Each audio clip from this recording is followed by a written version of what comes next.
ओम श्री सूर्याय नमः। दोस्तों, स्वागत है आपका आपके अपने YouTube चैनल हिंदी.com पर। आज के इस वीडियो में हम रविवार व्रत कथा का श्रवण करेंगे। प्राचीन काल में एक राजा था और एक रानी थी।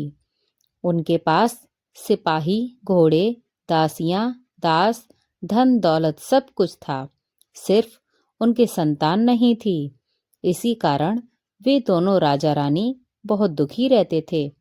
संतान प्राप्ति के लिए उन्होंने हर तरह के दान धर्म, धार्मिक अनुष्ठान, जप, मंत्र, पूजा पाठ आदि सब किया था, लेकिन इससे उनका कोई फायदा नहीं हुआ। जब राजा और रानी वृद्ध होने लगे तो दोनों को बहुत ही चिंता सताने लगी। वे दोनों सोच में पड़ गए, अब हमारे इतने बड़े राज्य का क्या होगा? कौन बनेगा इस राज्य का वारिस? कौन लेगा प्रजा की जिम्मेदारी? राजा और रानी दिन रात इसी चिंता में घुटने लगते। उन्हें खाने और पीने की भी सुध नहीं रहती थी। तो एक सुबह राजा के दरबार में एक साधु आता है। तो दासी रानी को जाकर बताती है। तब रानी दासी से कहती है, ये मेरा अंतिम दान धर्म है। इसके बाद मैं अपने हाथों से कोई दान धर्म नहीं करूंगी। रानी चावल भरा छाछ हाथ में लेकर बाहर आती है और साधु की झोली में भिक्षा डालने आगे बढ़ती है। तो उसके चेहरे पर छाई चिंता साधु की दृष्टि में आ जाती है। वो सब कुछ देख लेता है। वह उससे पूछता है कि रानी साहिबा, आपको क्या हुआ है? आपको क्यों इतनी उदासी हो गई है? तब रानी साधु को सारी हकीकत बताती है और सिसकने लग जाती है। उस पर वह साधु कुछ पल गंभीर हो जाता है और कहता है, चिंता मत करो रानी, आपकी संतान की इच्छा पूरी हो जाएगी। आपकी कोख से पुत्र का जन्म होगा, लेकिन वह मात्र 14 साल तक ही आप लोगों के साथ रहेगा। इसके आगे वो जीवित नहीं रह पाएगा। इससे बढ़कर आपको कुछ देना मेरे लिए संभव नहीं है। अपनी बात पूरी करते उसने अपनी झोली में हाथ डाला। झोली में हाथ डालकर थोड़ी सी बभूती निकालकर उसने रानी को दी और कहा, आप और महाराज दोनों इसे बांटकर ग्रहण कर लेना। तुम्हें जल्द ही पुत्र की प्राप्ति होगी। और वह साधु अपनी राह को चला गया।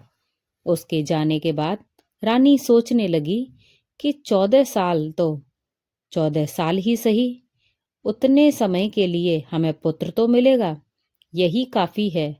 उतने साल तक मैं उसे जी जान से बड़ा करूंगी, उसे ढेर सारा प्यार दुलार करूंगी, अपनी संतान की मुराद पूरी करूंगी। उस रात अपना सारा राजकाज खत्म करके राजा जब रानी के महल में गए तो रानी ने राजा को सारी बात बता दी और साधु की दी हुई बभूती राजा को दिखाकर बोली, साधु महाराज ने यह बभूती हम दोनों को ग्रहण करने के लिए दी है। राजा बोले, इतना दान और धर्म किया, जब तब किया, उसका कोई फल नहीं मिला। अब इस बभूती से हमें क्या संतान प्राप्त होगी? उस पर रानी बोली, जब इतना सब कुछ करके देख ही लिया है, अब ये भी करके देख लेते हैं।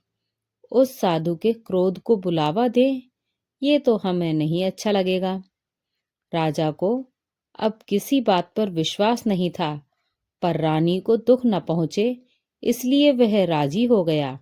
और राजा रानी दोनों नहाते धोते हैं, फिर अपने भगवान का नाम स्मरण करते हैं, अपने पुरखों को स्मरण करते हैं और उस साधु महाराज का नाम स्मरण करके वे बभूती बांटकर दोनों खाते हैं। उसके बाद दोनों निश्चिंत होकर सो जाते हैं। तो कुछ दिन गुजर जाते हैं और साधु द्वारा कहे अनुसार रानी गर्भवती हो जाती है। उस पर राजा और रानी दोनों की खुशी का कोई ठिकाना ही नहीं रहा। राजा रानी से बोलते हैं, महारानी, सचमुच साधु महाराज की तो कृपा हो गई। 9 महीने बाद रानी ने एक सुंदर पुत्र को जन्म दिया। राजा ने बड़ी धूमधाम से पुत्र का नामकरण किया।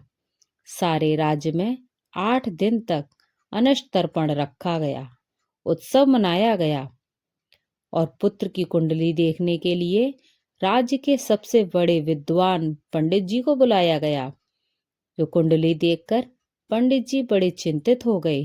कहने लगे, महाराज, हमारा राजपुत्र सिर्फ 14 साल तक हमारे साथ रहेगा। राजा को इस बात की भनक तो थी ही। रानी को भी साधु महाराज की बात याद आ गई। दोनों चुप रह जाते हैं।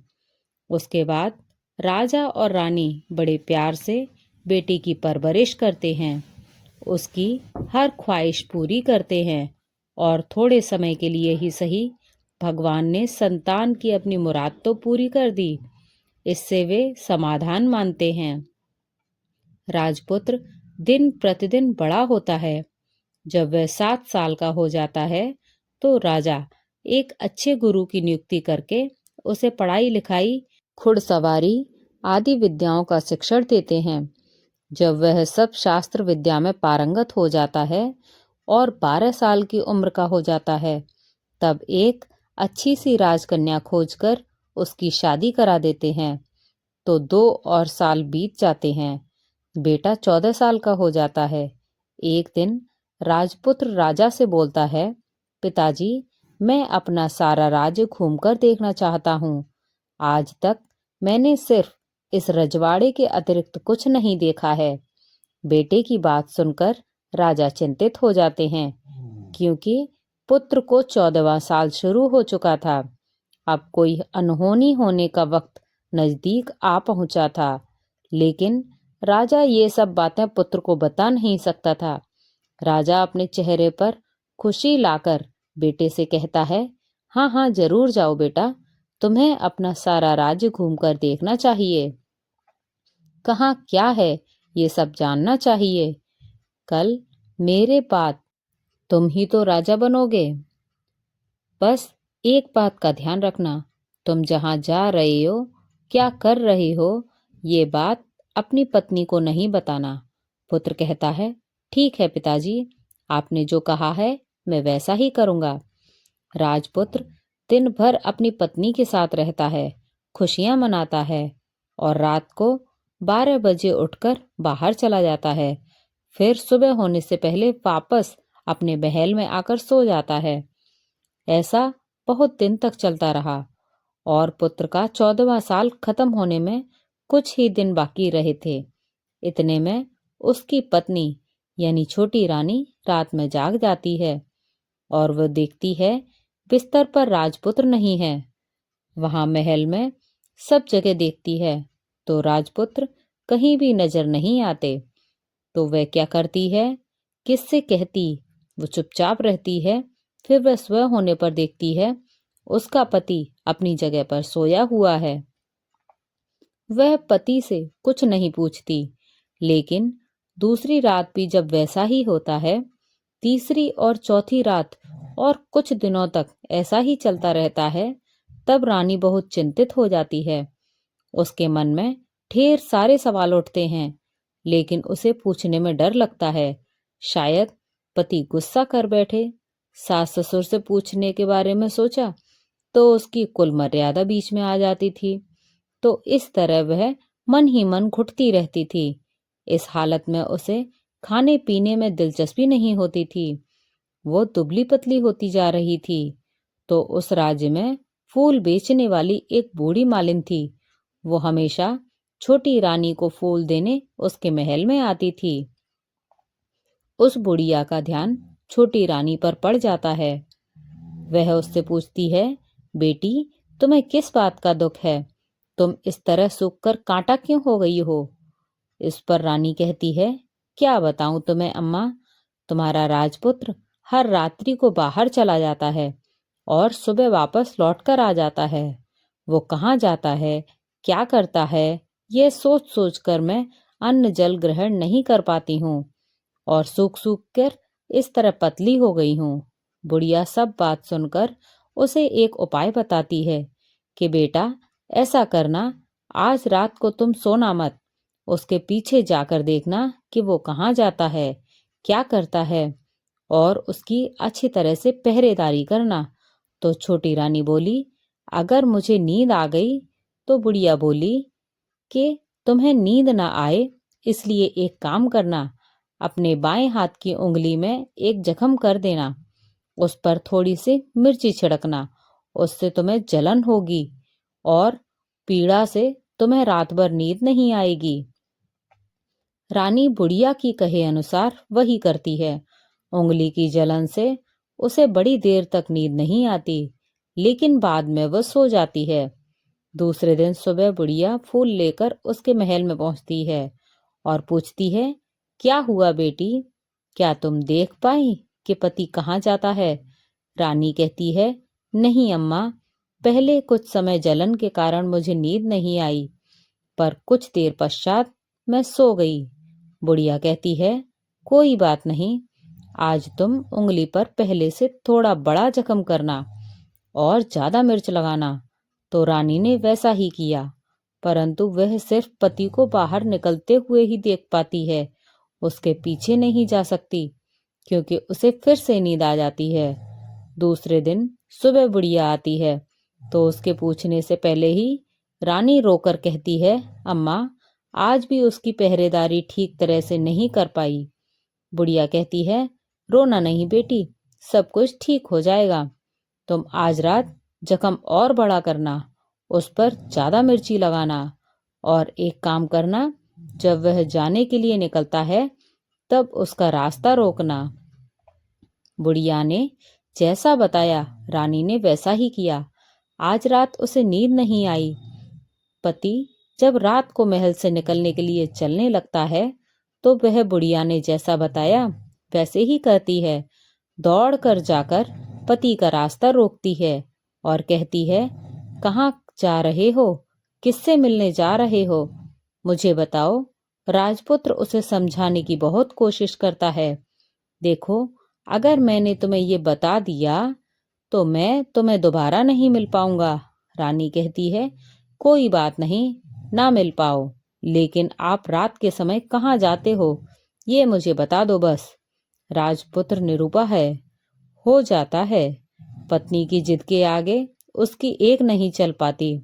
ठीक उसी समय उसका 14वां साल खत्म हो रहा होता है, 15 साल लगने वाला होता है। जो होता है वो हो जाने दो, ये सोचता है और कुछ चावल मंत्रों से सिद्ध करके पत्नी को देकर कि इन चावल के दानों को हाथ की मुट्ठी में पकड़ना, पहले दाएं में पकड़े चावल मेरे ऊपर फेंकना, मैं कौन हूं तुम्हें पता चल जाएगा। बाद में बाएं हाथ में पकड़े चावल मेरे ऊपर फेंकना, जैसा था तुम्हें मिल जाऊंगा, लेकिन यदि तुम बाएं हाथ के चावल मेरे ऊपर फेंकना भूल गई तो मैं तुम्हें कभी नहीं मिल पाऊंगा। रानी ने कहा, नहीं भूलूंगी। रानी बड़े आत्मविश्वास के साथ ये कहकर दाएं हाथ में पकड़े चावल पति के ऊपर फेंक देती है तो राजपुत्र एकदम एक विशाल घोड़ा बन जाता है। एकदम उम्रा सफेद गर्दन पर लंबी अयाल देखते देखते वह तेजी से दौड़ने लगता है। रानी उस घोड़े को एकदम बहुत चक्की होकर देखने लगती है और पति ने बाएं हाथ के चावल फेंकने की जो बात कही थी वो भूल जाती है। उसकी आंखों के सामने घोड़ा महल से बाहर निकल जाता है। घोड़ा जो महल से बाहर जाता है तो वापस नहीं आता। अब रानी को बड़ा पश्चाताप हुआ। वो स्वयं को कोसने लगती है, लेकिन अब उसका कोई फायदा नहीं होने वाला था। राजपुत्र अब वापस नहीं आने वाला था। सुबह होते ही महाराज को सब बात पता चली। उन्हें बहुत दुख होता है। वे बिस्तर पकड़ते हैं और राह देखते हैं, एक दिन उनका बेटा वापस आ जाएगा। इस तरह 1 महीना गुजरता है, 3 महीने गुजरते हैं, आखिरकार 6 महीने पूरे हो जाते हैं। राजपुत्र का कोई अता पता नहीं चलता। प्रधान राजपुत्र को ढूंढने के लिए राज्य के गांव-गांव सिपाही भेजता है, लेकिन उन्हें कोई सफलता नहीं मिलती। इधर रानी अपनी हठ के कारण पति गायब हो जाता है, ये सोचकर स्वयं को मन ही मन कोसती है और प्रण लेती है कुछ भी करके पति को ढूंढ कर लाएगी और उसे वापस घर लेकर आएगी। एक दिन सुबह उठकर सास ससुर के महल में जाती है और कहती है कि मैं अपने पति को खोजने जा रही हूँ। महाराज को और क्या चाहिए था, कुछ भी करके उनका बेटा उन्हें वापस चाहिए था। वे बहू को जाने की अनुमति देकर कहने लगे, बेटी तुम्हें जो चाहे वो करो, जहाँ जाना है वहाँ जाओ, लेकिन हमारे बेटे को वापस लेकर आओ। अब रानी अपना शाही भेष बदलकर एक साधारण नारी बन जाती है। कुछ दासियों को, कुछ नौकरों को साथ ले लेती है, कुछ सामान साथ ले लेती है और राज्य की सीमा पर जाकर वहां एक भोजनालय खोल देती है। वहां आने वाले सब यात्रियों को खाना मुफ्त में देने लगती है। मात्र एक शर्त रखी कि खाने वाले को उसकी देखी हुई कोई अजीब चीज उसकी मालकिन को यानी राजकन्या को बतानी पड़ेगी। तो वहां आने वाला हर नागरिक अपनी तरफ से मैंने ये देखा, मैंने वो देखा कहकर वहां से मुफ्त खाना खाकर जाता है। परंतु रानी को जो बात चाहिए थी वो अब तक नहीं मिली। ऐसे ही कुछ दिन बीत गए तो रानी के महल में फूल लेकर जाने वाली बुढ़िया, एक बेटा और बहू थे। उनका एक छोटा बेटा था, यानी बुढ़िया का एक पोता था। तो पोता और बहू सुबह काम के लिए निकलते थे तो पोते को संभालने की जिम्मेदारी बुढ़िया पर रहती थी। दिन भर पोते को संभालती थी। एक दिन बुढ़िया को पान खाने की आदत थी, तो पान खाने के लिए चूना चाहिए था। वह उसे तैयार करने के लिए सीपी लेकर आई। इन सीपियों को भूनने के लिए गोबर के कंडे चाहिए थे। कंडे इकट्ठे करने के लिए वह बांस की टोकरी लेकर चरवाहे के मैदान में गई। वहां बहुत सारे कंडे थे। उन्हें जमा करते करते उसे घर आने में अंधेरा हो गया। इस ओर शाम होते ही काम से वापस आकर बेटा और बहू घर पहुंचे तो देखा बच्चा घर पर अकेला है और रो रहा है। वे दोनों गुस्से से लाल पीले हो गए। इतने में बुढ़िया घर आ पहुंची। बेटे ने पूछा, पोते को घर अकेला छोड़कर कहाँ गई थी? बुढ़िया बताने लगी, मैं गोबर के कंडे इकट्ठे करने गई थी। इस पर बेटा बोला, दोबारा बच्चे को अकेला घर पर छोड़कर यदि कहीं गई तो अच्छा नहीं होगा। बुढ़िया कहने लगी, नहीं बेटा, फिर कभी ऐसा नहीं करूंगी। लेकिन दूसरे ही दिन बुढ़िया एक बात भूल गई और फिर चरवाहे के मैदान पर कंडे इकट्ठे करने चली गई। शाम को जब बेटा और बहू काम से वापस लौटे तो देखा कि बच्चा घर पर फिर से अकेला रो रहा है। अब उसके बेटे की सहन शक्ति खत्म होने लगी और बुढ़िया के वापस आने पर उसे घर से निकाल दिया। बुढ़िया रात भर घर के बाहर अंधेरे में बैठी रही और सोते सुबह होते ही हाथ में टोकरी लेकर कंडे इकट्ठे करने के लिए निकल गई। उस दिन उस पर कंडे इकट्ठा करने का मानो पागलपन सवार हो गया था। कंडे इकट्ठा करते करते जब अंधेरा हो गया उसे मालूम ही नहीं चला। उसे जब ध्यान आया तो गांव का रास्ता भी ठीक तरह से दिखाई नहीं दे रहा था। वो अंधेरे में आंखें फाड़ कर देखती, किसी तरह आगे निकल पड़ी तो एक कपिला गाय छन छन की आवाज करते गली की घंटी बजाते ठुमक कर उस मैदान पर आ गई। उसे देखकर बुढ़िया सोचने लगी, इस गाय के पीछे पीछे जाऊंगी तो गांव तक पहुंच जाऊंगी। तब बुढ़िया उसके पीछे पीछे जाने लगी। वह गाय उस मैदान से लेकर एक एक करके 6 मैदान पार करती है। आखिर में वह 7वें मैदान तक पहुंचती है तो क्या होता है कि उस मैदान पर एक बड़ा सा पत्थर है। गाय जाकर उस पत्थर को अपना सींग मारती है। जब गाय ने सींग मारा तो वो पत्थर टूट गया और पाताल में नीचे जाने की सीढ़ियां दिखाई देने लगी। तब वह गाय उन सीढ़ियों से नीचे जाने लगी। बुढ़िया ये सब देख रही थी और झट से जाके गाय की पूंछ को पकड़ लिया। वह गाय के साथ नीचे पाताल में पहुंच गई और तुरंत ही गाय की पूंछ छोड़ दी और इधर उधर देखने लगी। उसने देखा कि वहां दीप और दिए जलते हैं। तेज रोशनी गाय के ऊपर पड़ती है और वहाँ अद्भुत घटनाएं घटने लगती हैं।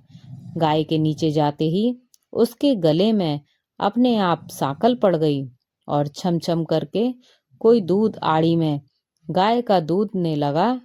लेकिन जो भी कोई वह कर रहा था वह मात्र दिखाई नहीं दे रहा था। बुढ़िया बहुत घबरा गई। कहा बोली कहाँ आकर फंस गई, ये सोचने लगी और यहाँ वहाँ छिपने के लिए जगह ढूंढने लगी। लेकिन उसे कहीं भी जगह नहीं मिली। हर जगह उजाला ही उजाला था। तो वह एक कोने में खड़ी हो गई और जो कुछ सामने हो रहा था उसे चुपचाप देखने लगी। उसने देखा कि वहाँ एक उम्दा सफेद घोड़ा और दो कुंडे थे। उसमें से एक कुंड में उस घोड़े ने छलांग लगाई और ऊपर आ गया और उस घोड़े को अब राजपुत्र का रूप प्राप्त हो गया। उसने दूसरे कुंड के पानी में स्नान किया, वहां रहे नए कपड़े पहने और नजदीकी एक सुंदर पलंग था, उस पर आकर वो बैठ गया। उसके सामने अपने आप 5 पकवानों की थाली आई। दूध की एक प्याली भी आ गई, सुपारी आ गई। उसके सामने एक दिया जलता रहा और राजपुत्र ने खाना खाया, पानी पिया, पान सुपारी खाई और बिस्तर पर लेट गया। सूर्यदेव का स्मरण करके सामने जलते हुए दिए से पूछा, हे दीपंकर, मेरे माता पिता क्या कर रहे हैं? दिया बताने लगा, बेटे के शोक में डूबे हैं। राज कौन संभाल रहा है? तो उसने बोला, राज्य प्रधान संभालते हैं। उसने पूछा, मेरी पत्नी क्या करती है? तो दिए ने बोला, उसने चौराहे पर भोजनालय शुरू किया है और आते जाते लोगों से वो नई खबर के बारे में पूछती रहती है। दिए के ये कहते ही राजपुत्र कहने लगा, ठीक है। उसके बाद वो सो गया। बुढ़िया कोने में खड़ी हुई ये सब देख रही थी। ऐसी अद्भुत घटना उसने जिंदगी में पहली बार देखी थी। उसे अंदर ही अंदर चुलबुलाहट होने लगी। वह अपनी भूख प्यास भूल गई और आगे क्या होता है कि उसे उत्सुकता से देखने लगती है। लेकिन उसके बाद और कुछ घटनाएं नहीं घटती। रात गुजर गई, सुबह हो गई। पलंग पर सोया हुआ राजपुत्र उठा, फिर से पहले वाले कुंड में छलांग लगाई तो वो फिर से घोड़ा बनकर कुंड से बाहर आ गया। वह तेजी से उच्च पाताल नगरी से बाहर निकल गया। लेकिन वो कहाँ गया, बुढ़िया को कुछ पता ही नहीं चला। उसके बाद पिछली रात की तरह कोई उस गाय को छम छम करके दूध धोने लगा। जैसे ही दूध धोना खत्म हुआ, उसके गले की साकल अपने आप खुल गई और वह गाय तेजी से ऊपर जाने लगी, सीढ़ियों की ओर भागने लगी। गाय को दौड़ता देखकर बुढ़िया सोचने लगी कि अब गाय के साथ यहाँ से ऊपर जाना ही समझदारी होगी, नहीं तो कोई मुसीबत आकर उसके ऊपर टपक जाएगी। झट से उसने गाय की पूंछ पकड़ ली और गाय के साथ ऊपर आ गई। गाय जब मैदान में पहुंची तो उस सुरंग का रास्ता अपने आप बंद हो गया और उसके मुंह पर एक बड़ा सा पत्थर पहले की तरह खड़ा हो गया। ऊपर आकर वह गाय जंगल की ओर निकल गई। इधर बुढ़िया एकदम बावली सी हो गई। उसने पाताल नगरी में जो कुछ देखा था वो जल्द से जल्द किसी को बताने के लिए उतावली हो रही थी। उसे एकदम याद आया, नगर की सीमा पार कोई औरत भोजनालय चलाती है और नई बात बताने वालों को अच्छा खाना मुफ्त में देती है। वो सोचने लगी, क्यों ना मैं ये बात उस औरत को जाकर बताऊं।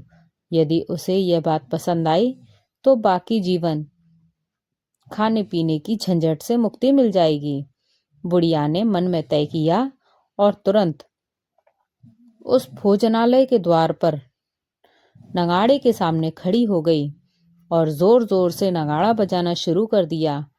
नगाड़े का इस तरह से शोर सुनकर मालकिन यानी छोटी रानी मन में प्रसन्न हो जाती है कि शायद कोई बड़ी बात लेकर यहाँ आया है। रानी सिपाहियों को आदेश देती है, जाइए और जो कोई आया है उसे अच्छी तरह खातिरदारी कीजिए। आदेश पाते ही सिपाही नीचे दौड़े आए तो एक बुढ़िया नगाड़ा बजा रही थी। उन्होंने पूछा, क्या हुआ बुढ़िया, क्यों नगाड़ा बजा रही हो? बुढ़िया बोली, कुछ नहीं बेटा, यहाँ खाना मिलता है ना, इसलिए आई हूँ। खाना चाहिए? मिलेगा, लेकिन तुझे कोई नई बात बतानी पड़ेगी। हाँ बताऊंगी ना, एक बात मालूम है मुझे। इस पर सिपाही उसे अंदर लेकर गए। उनको मालकिन का आदेश था कि जो कोई बूढ़ा बुजुर्ग वहां आए उनके साथ अच्छी तरह पेश आना है, अच्छे से आदर सत्कार करना है। तो सिपाहियों ने उस बुढ़िया का भरपूर आदर सत्कार किया, उसे बड़ी थाली भरकर व्यंजन परोसे। बुढ़िया कुछ दिनों से भूखी थी, वो खाने पर टूट पड़ी। खाना खाने के बाद सिपाहियों ने उसे नई साड़ी पहनने को दी। उसके बाद उसे लेकर रानी के पास आए। बुढ़िया और रानी ने तुरंत एक दूसरे को पहचान लिया।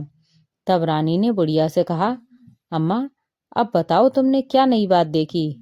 नई बात? मैंने कोई नई बात नहीं देखी। बुढ़िया बोली, वह तो मेरे पास तुम्हें देने के लिए खाने के पैसे नहीं थे, इसलिए मैंने झूठ कहा और नगाड़ा बजाया। रानी ने कहा, अम्मा घबराना नहीं, मैं किसी को तुम्हारा नाम नहीं बताऊंगी। फिर भी बुढ़िया ने कहा कि मेरे पास कोई नई बात नहीं है। इस पर रानी ने उससे कहा, देखो अम्मा, यदि तुमने मुझे वह नई बात नहीं बताई तो जिंदगी भर मैं तुम्हारी देखभाल करूंगी और तुम्हें रानी माता की तरह रखूंगी। अब बुढ़िया बताने को तैयार हो गई। उसने जो कुछ उस चारागाह वाले मैदान पर देखा वो सब कुछ कुंवर रानी को बता दिया।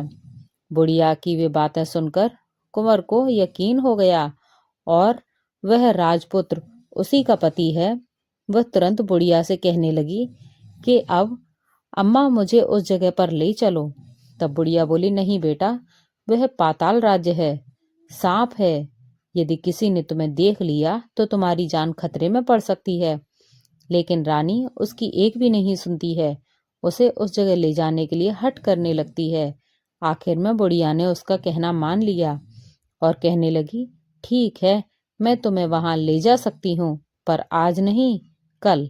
वहां जाना है तो शाम को ही जाना होगा।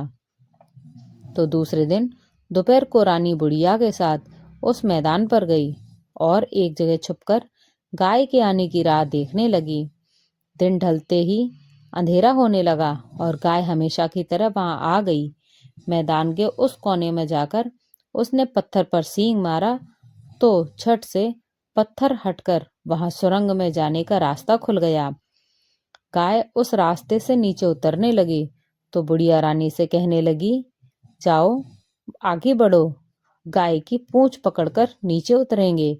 तो दोनों गाय की पूंछ पकड़कर नीचे उतर गई। बुढ़िया पहले जिस कोने में छिपी थी उस कोने में छिप गई। अब नीचे सब कुछ पहले जैसा घटित हो रहा था। गाय के गले में अपने आप सांकल पड़ गई। कोई अदृश्य रूप से उसका दूध दोहने लगा। एक सफेद उम्मे घोड़े ने आकर उस कुंड में छलांग लगाई तो राजपुत्र के रूप में ऊपर आया। वह राजपुत्र दूसरे कुंड में नहाने के बाद उसके सामने खाने की थाली आ गई, दूध की प्याली आ गई, पान का बीड़ा आ गया।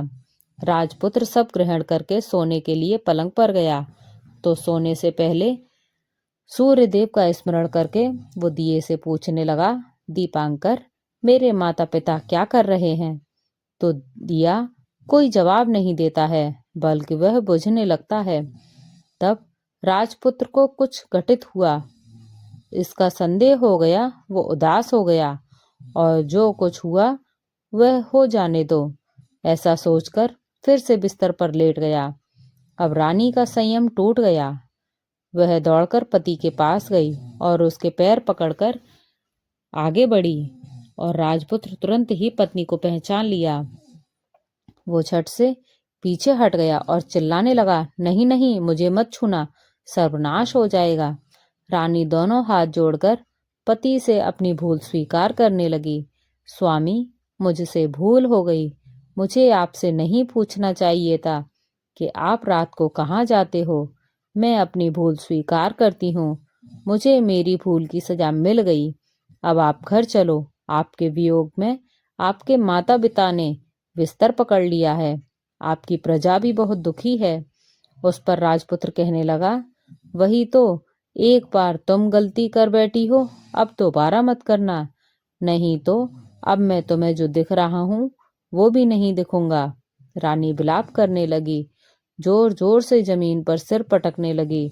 राजपुत्र के मन में उसके प्रति दया उत्पन्न हो गई। वो उससे कहने लगा, यदि तुम मुझे पाना चाहती हो तो तुम्हें एक काम करना पड़ेगा। काम थोड़ा कठिन है, लेकिन वो तुम अकेले ही करना होगा। रानी ने कहा, कहो स्वामी, कितना भी कठिन काम हो मैं पूर्ण रूप से करूंगी। रानी कहने लगी। इस पर राजपुत्र ने उसे बताया, इस पाताल से ऊपर जाते ही तुम्हें एक घना जंगल नजर आएगा। ऐसे 6 जंगल पार करने के पश्चात तुम्हें एक 7वां जंगल मिलेगा। वह जंगल सबसे घना है। उस जंगल के बीचों बीच एक पीपल का पेड़ है। उसके आसपास की जगह पत्ते, फंदे, जटाएं आदि से ढक चुकी हैं। वहां बाघ, शेर, सांप और भालू बैठते हैं। तुम्हें उन सबको भगाकर वह जगह साफ करनी है। उसको गोबर से लिपाई करके पवित्र बनाना है, रंगोली से सजाना है। उसके बाद वहां धूप, कपूर, अगरबत्ती जलानी है। फूल और कुमकुम से पेड़ की पूजा करनी है। दूध और दही से बने चावल का भोग चढ़ाना है। यह सब तुम्हें दोपहर को 12 बजे से पहले करना है। 12 बजने के समय तुम्हें उस जगह पर बैठकर सूर्य भगवान का ध्यान करना है। ठीक 12 बजे सूर्य भगवान का रथ वहां उतरेगा। ये सब देखकर खुश हो जाएंगे और कहेंगे कि जिस किसी ने ये सब किया है उसे मैं मनचाहा फल दूंगा। तो तुम सामने जाकर उसके रथ का दाहिना घोड़ा मांगना, मैं तुम्हें मिल जाऊंगा। इतनी बात कहकर राजपुत्र अपने पलंग पर सो गया और छोटी रानी भोर होने की राह देखने लगी। भोर होते ही वह बुढ़िया के साथ गाय की पूंछ पकड़कर ऊपर आ गई। ऊपर आने के बाद वह बुढ़िया से कहने लगी, अम्मा, अब मैं अकेले ही आगे जाऊंगी, तुम भोजनालय वापस चली जाओ। वह जंगल में जाकर राजपुत्र की बताई जगह ढूंढने लगी और स्वयं आरी से वह जगह साफ कर दी। बाद में राजपुत्र ने जैसे बताया वैसे ही लिपाई पोताई करके वापस आ गई। दूसरे दिन सुबह होने से पहले उठी और जंगल में उस जगह पहुंची। वहां जाकर इत्र और गुलाब का पानी छिड़ककर उस जगह को सुगंधित धूप अगरबत्ती जलाकर उसे पवित्र किया और पूजा की। सब सामग्री वहां तैयार करके सूर्य भगवान का ध्यान करके बैठ गई, जैसे कि पति ने बताया था। दोपहर को ठीक 12 बजे सूर्य भगवान का रथ उस पीपल के पेड़ पर आकर रुका। सूर्य भगवान ने जब रथ के नीचे से देखा तो सुगंधित वातावरण देखकर वे बहुत प्रसन्न हो गए। वे फिर बोले, जिस किसी ने ये काम किया है वह यहाँ आकर आज मुझसे कुछ भी मांगे मैं उसे दे दूंगा। रानी ने जब ये शब्द सुने तो बिना समय गवाए दौड़कर उनके सामने आ गई और उनको साष्टांग नमस्कार किया और बोली, भगवान, वो मैं ही हूँ, मैंने ये जगह साफ की है। अच्छा, तो तुम्हें जो चाहिए वो मांगो। भगवान, मुझे आपके रथ का दाहिना घोड़ा चाहिए। सूर्य भगवान बोले, नहीं नहीं, मैं तुम्हें कुछ और भी दे सकता हूँ, लेकिन ये घोड़ा नहीं दे सकता। मेरे रथ के 12 घोड़े हैं।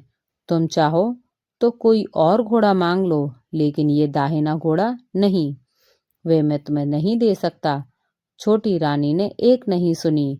वो सूर्यदेव से एक ही बात कह रही थी, बस वो दाहिना घोड़ा दे दीजिए, नहीं तो मैं आपके पैरों में गिरकर अपनी जान दे दूंगी। अब सूर्यदेव धर्म संकट में पड़ गए। उन्होंने वचन दे दिया था, अब अपने वचन से पलट भी नहीं सकते थे। ठीक है, दे दिया तुम्हें घोड़ा, सूर्यदेव ने कहा। फिर एक बात और भी कही, देखो, मैंने तुम्हें घोड़ा तो दे दिया है, लेकिन वो तुम्हें यहाँ नहीं मिलेगा, तुम्हें उसे पाताल में जाकर लाना होगा। रानी बोली, पाताल में ही क्यों भगवान, मैं उन्हें पाने के लिए कहीं भी जा सकती हूँ। रानी को वचन देकर सूर्यदेव अपने मार्ग को चले गए। और इधर रानी जंगल से अपने भोजनालय में आ गई। फिर वह बुढ़िया को लेकर उस मैदान पर गई और जल्दी ही शाम हो गई। शाम होते ही वहां गाय आ गई और उसने सींग मारकर सुरंग का पत्थर हटाया और नीचे उतरने लगी। रानी और बुढ़िया जल्दी जल्दी उसकी पूंछ पकड़कर नीचे उतर गई। नीचे पाताल में सब घटनाएं पहले की तरह घटने लगी। घोड़े का एक कुंड में नहाकर राजपुत्र बन गया और नहा धोकर पलंग पर जाकर बैठ गया तो उसे खाने की थाली, दूध की प्याली, पान का बीड़ा आया। लेकिन आज एक नई बात घटी। आज दो दो थाली, दो दो दूध की प्याली और दो दो पान के बीड़े उसके सामने आए। वो कुछ नहीं बोला। अपने हिस्से की थाली खाकर, दूध पीकर, पान का बीड़ा चबाकर वो सोने चला गया और हमेशा की तरह दिए से पूछने लगा, दिए, दीपंकर मेरे माता पिता क्या करते हैं? दिए ने बताया, वे दोनों तुम्हारे शोक में मरने की स्थिति में पहुंच गए हैं। ऐसा झट से उसकी आंखों में से आंसू टपकने लगे। फिर वो पूछने लगा, दिए दीपंकर, मेरा राज्य कौन चला रहा है? दिया बोला, तुम्हारा राज्य प्रधान चला रहा है और वह सब कुछ हड़प चुका है। वह प्रजा पर बहुत अत्याचार कर रहा है। ये सुनकर राजपुत्र को बहुत गुस्सा आया। वो गुस्से से अपनी मुट्ठी भजने लगा और वो पूछने लगा, दिए दीपंकर, मेरी पत्नी क्या कर रही है? अब दिया कुछ नहीं बोला और चुप रहा। अब रानी का संयम जवाब दे गया। वो दौड़कर पति के गले लग गई। अब मैं तुम्हें मिल गया। राजपुत्र कहने लगा, सच कहते हो। अब आप फिर से घोड़ा तो नहीं बनोगे ना? तुमने जो इतने सारे कष्ट उठाए हैं मुझे पाने के लिए, इसलिए सूर्य देव ने मुझे सदा के लिए घोड़ा के जन्म से मुक्ति कर दी है। और राजपुत्र ने बड़े प्यार से कहा और उसे गले लगाया। उसके आंसू पहुंचे और कुछ देर पश्चात सुबह हो गई। गाय की श्रृंखला टूटकर वह ऊपर भूलोक जाने लगी। रानी, राजपुत्र और बुढ़िया उसकी पूंछ पकड़कर ऊपर आ गए। ऊपर आने पर वे सीधे भोजनालय में पहुंचे। वहां का सब सामान लोगों में बांट दिया और उसको ताला लगाकर अपने राज्य में लौट आए। राजपुत्र वापस आ गया और उसके तेवर देखकर प्रधान घबरा जाता है। राजपुत्र ने उसे बंदी बनाकर कैद खाने में डाल दिया और राज्य की बागडोर अपने हाथों में ले ली। उसके बाद वह अपने माता पिता को मिलने उनके महल में गया। तब राजपुत्र क्या देखता है कि उसके माता पिता उसकी शोक में स्थित अस्थि पंजर बने हुए हैं। पुत्र को वापस आया देखकर मरणासन्न राजा रानी की आंखों में आंसू टपक कर बहने लगे और इन दोनों ने पुत्र को गले लगा लिया, उसे प्यार से सहला और इतना होने के बाद उनकी सेहत में एकदम सुधार आने लग गया। अब वे बिस्तर से उठकर बैठ गए, पुत्र को आशीर्वाद देने लगे। राजपुत्र के आने की खबर तुरंत ही राज्य में फैल गई। प्रजा खुशी से फूले नहीं समा रही थी। प्रजाजन राजमहल के सामने इकट्ठा हो गए। राजपुत्र ने भी उन्हें दर्शन दिए और आज से उन्हें कोई दुख नहीं पहुंचाएगा ऐसा वचन भी दिया। अब राजा अपने पुत्र का राज्याभिषेक करके उसे सिंहासन पर बिठा देता है और बहू को महारानी का दर्जा दिया जाता है और स्वयं अपनी पत्नी के साथ ईश्वर स्मरण करते खुशी से दिन बिताता है। महाराज बना राजपुत्र अच्छी तरह से राज्य चलाने लगा और अपनी पत्नी के साथ सुख शांति से जीवन बिताने लगा। उस बुढ़िया को रानी ने अपने ही पास रख लिया और उसकी अच्छी तरह से देखभाल करने लगी। बुढ़िया और उसके बुढ़ापे के दिन खुशी से गुजरने लगे। प्रेम से बोलिए, सूर्य भगवान की जय। दोस्तों, आशा करती हूँ कि ये कथा आपको पसंद आई हो। ऐसी और कथाएं सुनने के लिए आप हमारे चैनल hindi.com को सब्सक्राइब करें और बेल आइकन दबाना ना भूलें। और वीडियो अगर पसंद आई हो तो वीडियो को लाइक करें और कमेंट में भगवान श्री सूर्य नारायण की जय जरूर लिखें। धन्यवाद।